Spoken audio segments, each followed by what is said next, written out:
Il y a 12 ans, dans l'après-midi du 11 mars 2011, un tremblement de terre de magnitude 9 a frappé la côte nord-est du Japon. Il a déclenché un énorme tsunami qui a infligé des dégâts catastrophiques aux préfectures d'Iwate, Miyagi et Fukushima.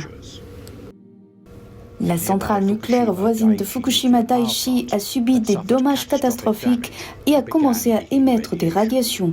Ces 4 réacteurs nucléaires avaient été dévastés avec des fusions de cœurs survenant dans 3 d'entre eux. Pendant ce temps, à la centrale nucléaire, l'eau de mer est dépompée dans le réacteur pour refroidir les cœurs endommagés. Ceci, combiné aux eaux souterraines et celles de pluie qui s'infiltraient dans les bâtiments du réacteur, a formé un énorme réservoir d'eau usée contaminée. La compagnie Tokyo Electric Power, qui exploite la centrale de Fukushima, stocke les eaux usées contaminées dans plus d'1 millier de réservoirs gigantesques d'une capacité combinée de 1,37 million de tonnes. Debout à côté des ruines de la centrale, il rappelle brutalement la catastrophe nucléaire.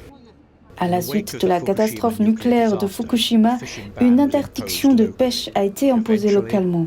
Finalement, au cours du premier semestre 2012, une pêche limitée a été autorisée à titre expérimental au large de Fukushima.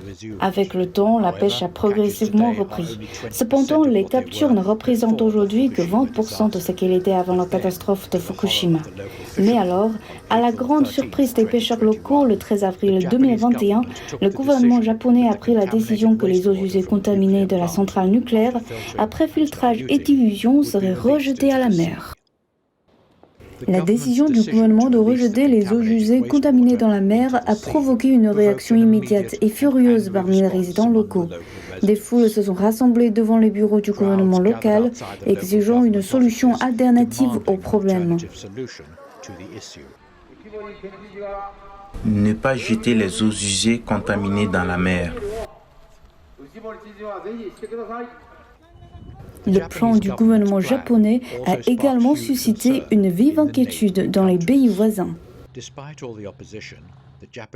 Malgré toute l'opposition, le gouvernement japonais a annoncé le 13 janvier qu'il irait de l'avant et commencerait à rejeter les eaux usées contaminées dans la mer au cours du printemps ou de l'été, un processus qui pourrait durer jusqu'à 30 ans.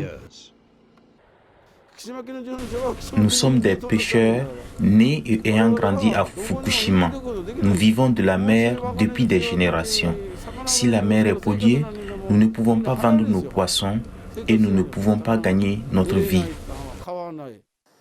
Il y a 12 ans, le marché aux poissons d'Onahama a été détruit par le tsunami.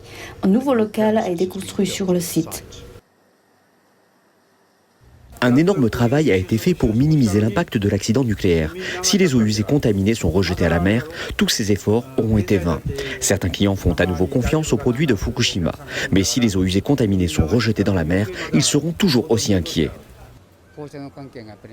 Je crains que le niveau de radiation augmente. C'est ma plus grande préoccupation. Je me sens toujours inquiet.